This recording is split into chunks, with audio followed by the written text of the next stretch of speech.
Of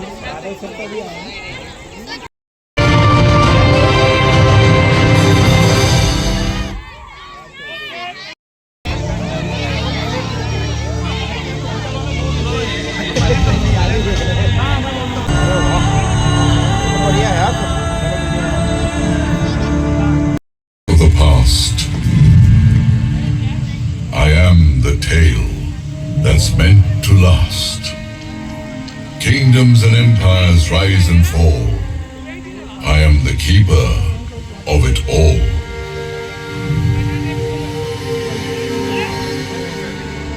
The brave and the cowards encapsulated in words.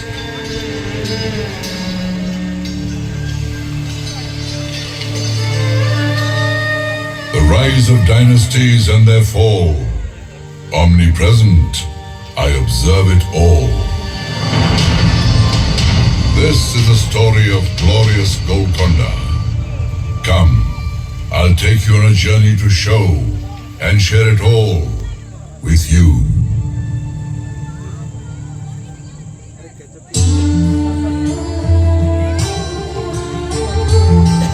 Fort Golconda. The name is interesting, just like its rich history. Golconda, which means Shepherd's Hill in Telugu, inspired the name Golconda.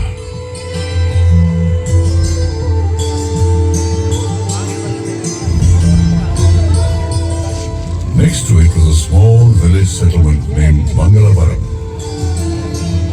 Adjacent to it was a huge mountain, and it played a pivotal role in shaping the politics of the region.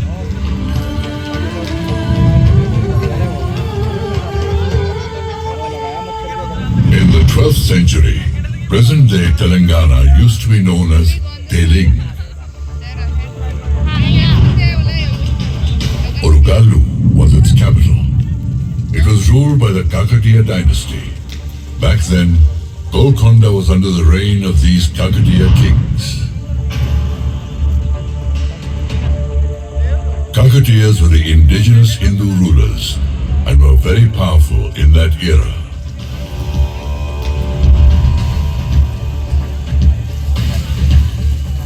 Their fame spread across many countries and started attracting foreign invaders.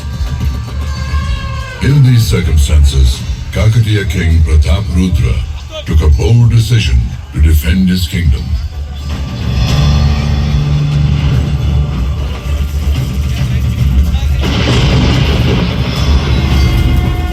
I, Kakatiya King Pratap Rudra, hereby decree the further fortification of Golconda Fort. After fortification, this fort will undoubtedly keep us safe from attacks on the Devagiri side, empowering us to fend off our enemies.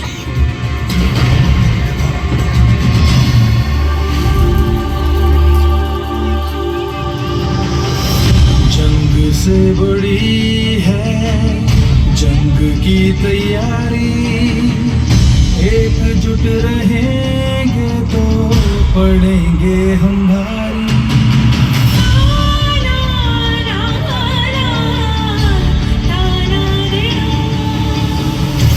जंग से बड़ी है जंग की तैयारी, एकजुट रहेंगे तो पड़ेंगे हम भारी।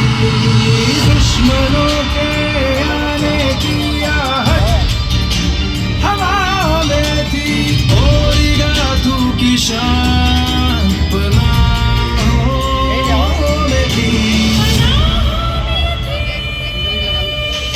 राजा ने किया एक फरमान जारी,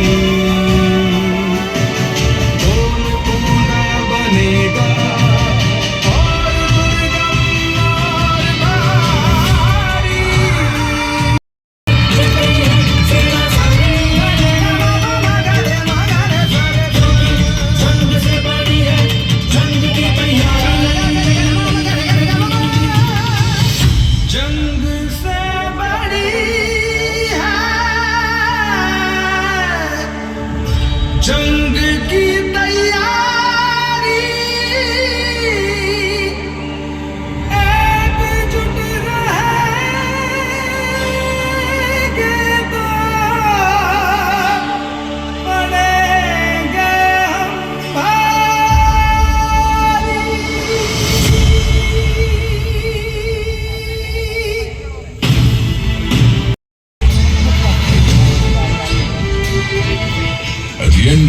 Kshatriya kingdom, brave native rulers like Musunuri Pralyanayak fought courageously and drove the invaders from his kingdom.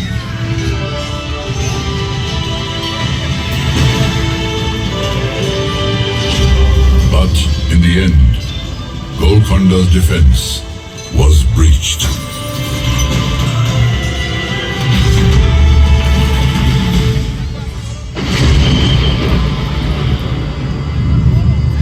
Time took a momentous turn.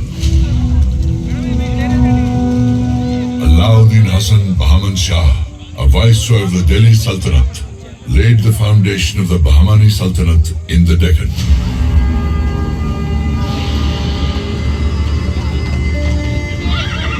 Bahman Shah marched towards Golconda with the dream of conquering Warangal.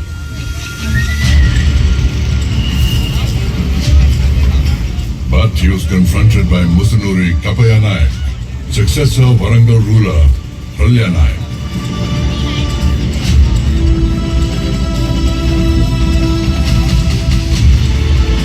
Fighting with great valor and bravery, he drove away the invaders from Golconda and once again took possession of the fort.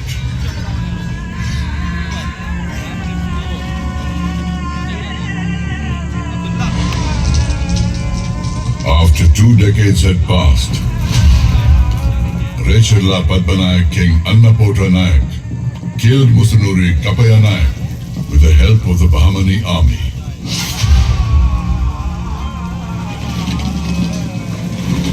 After this, Bahmani King Muhammad Shah annexed Warangal along with Golconda. Thus, the dominance of the Hindu rulers in Golconda and Warangal was ended.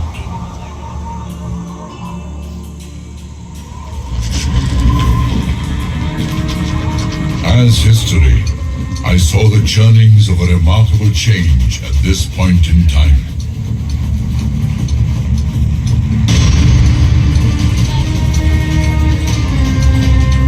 The 14th Bahmani King Muhammad Shah's royal court is giving a warm welcome to Quli Qutub Shah from the Persian city of Hamdan.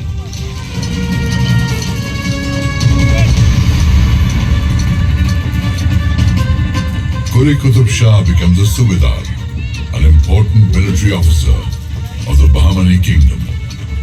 Impressed by his working style and abilities, he is made Qutubul Mulk, or Governor of Telangana, within 7 years. The estate of Golconda is handed over to him.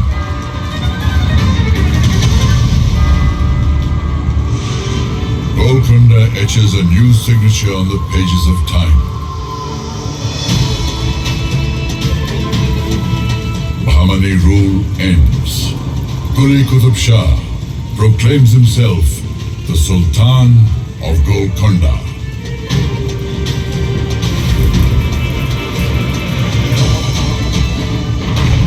I, Quli Qutub Shah, declare myself the Sultan of Subai Telangana. This Sultanate will henceforth be known as Qutub Shahi Sultanate. Qila'e Golconda will be our capital.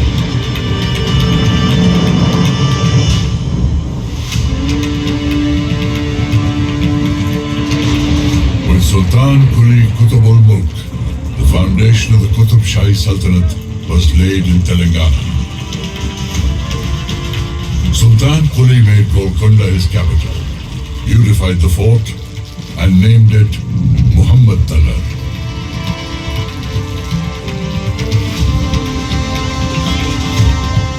Qutub Shahi Sultans constructed many palaces, gardens, masjids, and many buildings for public use inside the fort in a properly planned way.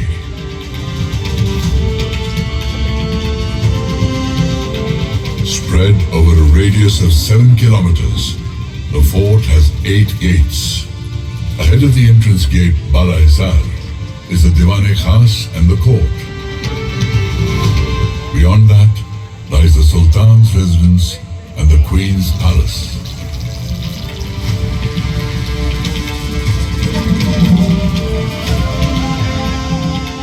Separate from this cluster lies the Mahakali temple, where even now the popular Bonaru Jatra is organized with great fanfare every year.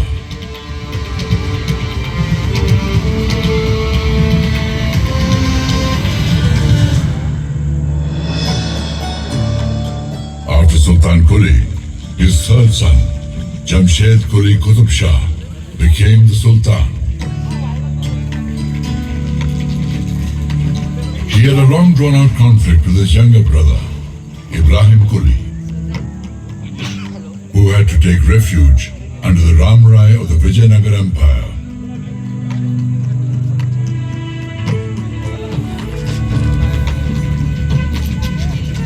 Jamshed Quli died after ruling for 7 years. Telugu poets Adanki Gangadhar Kavi, Kandukuri Rudra Kavi, and many other Telugu poets recited poems in his royal court. He appointed Adanki Gangadhar Kavi as the Telugu poet laureate of his court. In Telugu literature, Sultan Ibrahim is known as Maliki Bharam. Renowned Telugu writer Kandukuri Rudra Kavi was awakening the conscience of society through his writings.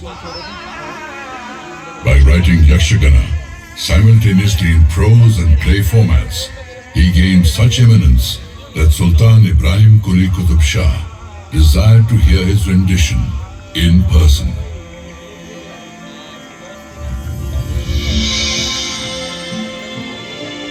Ibrahim Quli was blessed with a son named Muhammad Quli. In his young years, Muhammad Quli met Bhagmati of Chincharam village, which is across the Musi River. Both of them fell deeply in love.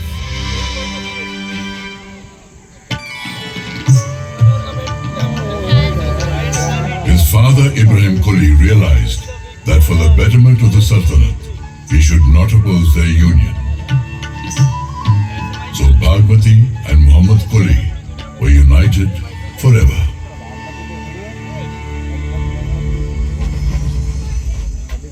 Ibrahim Quli Qutub Shah passed away.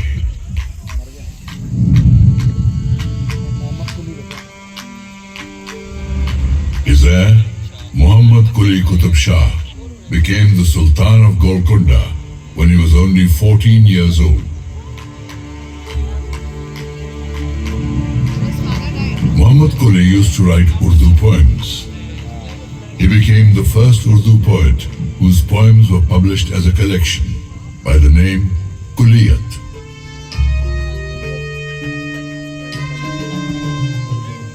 The Isfahani style of architecture influenced the creation of Hyderabad. The world-famous Charminar was built in 1591 CE amidst the Char Kaman Plaza. He beautified the city with 11 beautiful gardens and named the city Bhagnagar.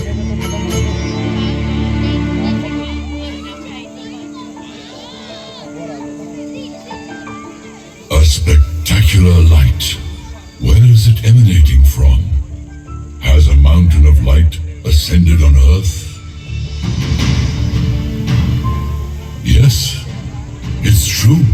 This light is from a priceless diamond. Its luster was so wondrous that it was named Kohinoor, which means mountain of light.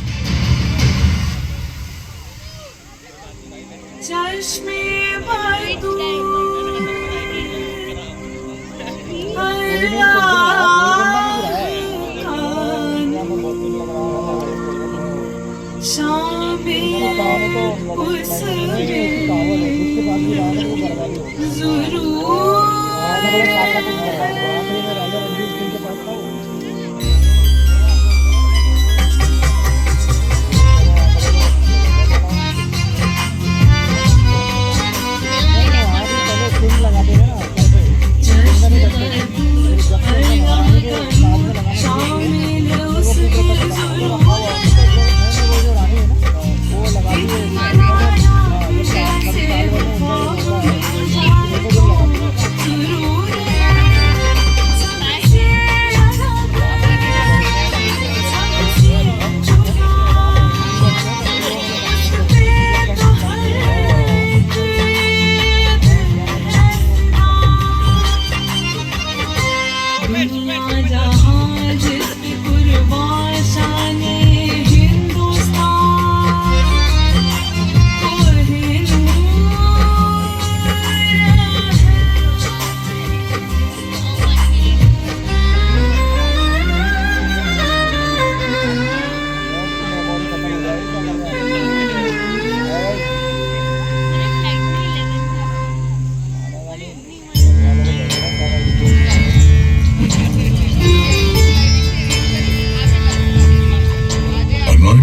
Sultan after Muhammad's son-in-law, Muhammad Qutb Shah.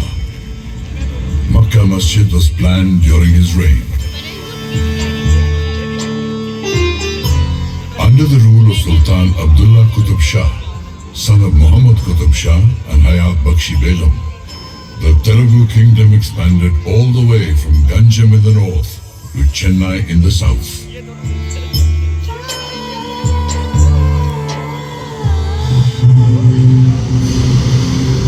Meanwhile, Aurangzeb, the son of the Mughal Emperor Shah Jahan, marched from Delhi and became the governor of the Deccan, waiting for an opportunity to attack Golconda.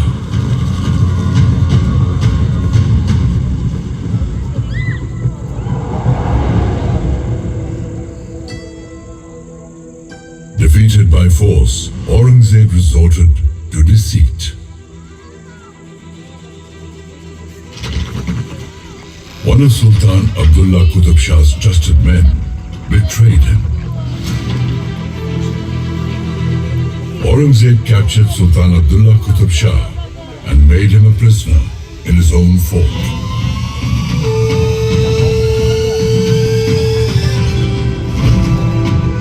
Abdullah Qutb Shah's mother, Hayat Bakshi Begum, strategically proposed a treaty to Aurangzeb.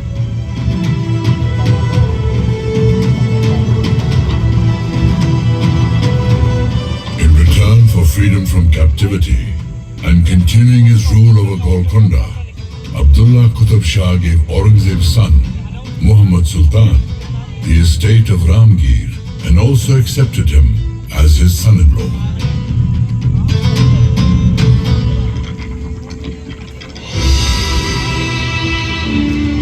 Abdullah Qutb Shah passed away in 1672. His son-in-law, Abul Hassan, popularly known as Tana Shah, was made the Sultan of Golconda.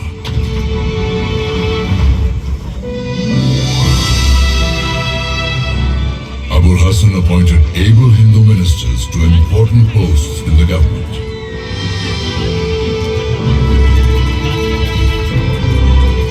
Two of them were Brahmin brothers, Akanna and Madanna.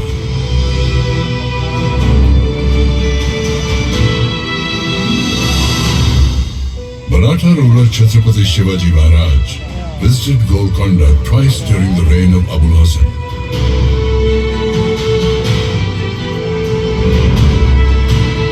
In the year 1672 and then in the year 1677.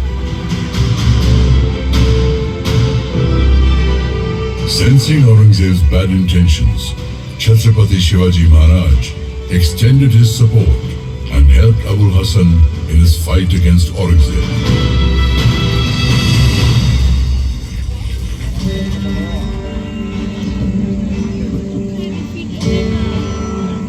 Sultan Abul Hassan communicated directly with his people. One day, Sultan reached Kuchipudi village in the Krishna region. The villagers welcomed him by performing their traditional dance. The Sultan was overjoyed and named the dance Kuchipudi.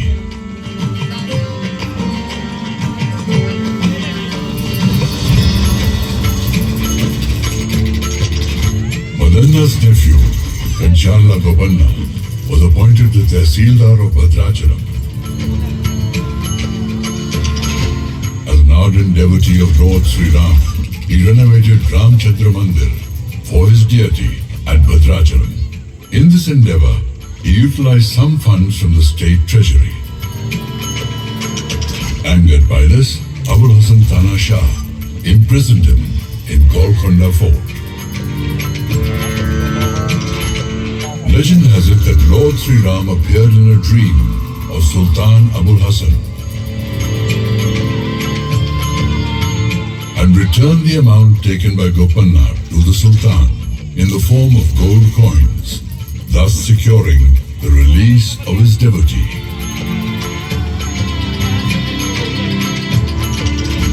Since then, Kanchala Gopanna has become famous as Bhakta Ramadasu.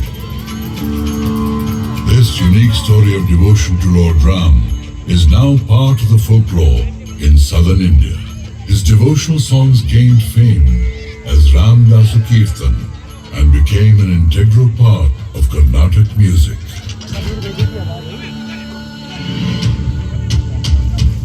The fact that Abul Hasan Tana Shah was helping Bijapur fight the Mughals and was also appointing many Hindu ministers was enough to enrage the Mughal emperor Aurangzeb.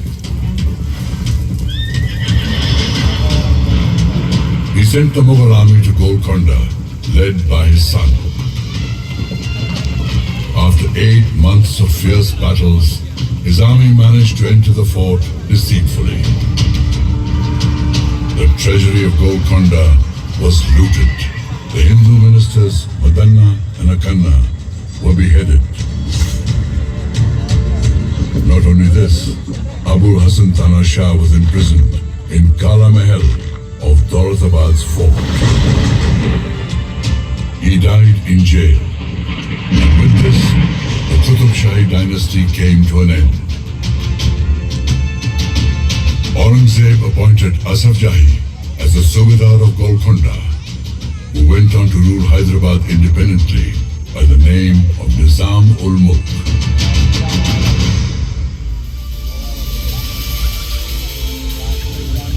Once the symbol of pride and regal opulence, Golconda's walls, minarets and buildings were riddled with wounds inflicted by the Mughal rulers.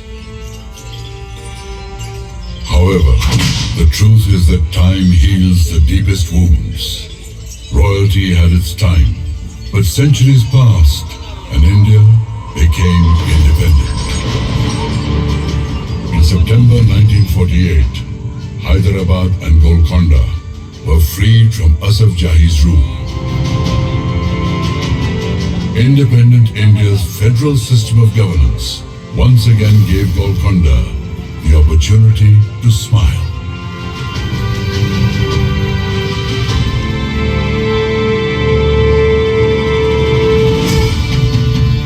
From the high ramparts of time and history, I am gazing upon Golconda.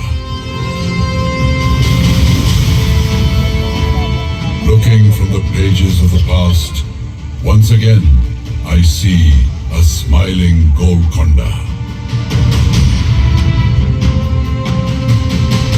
whose rocks have never lost their luster and honor.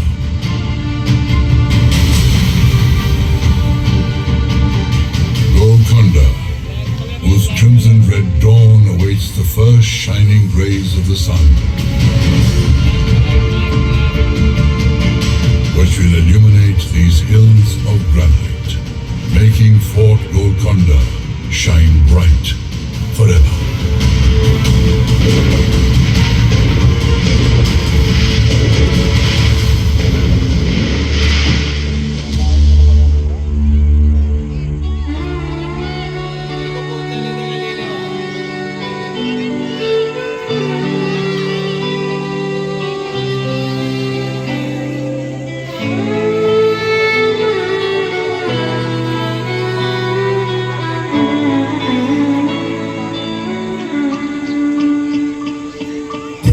सीने में जो उभर निकलते हैं वो कोई संग नहीं, एक रंग नहीं।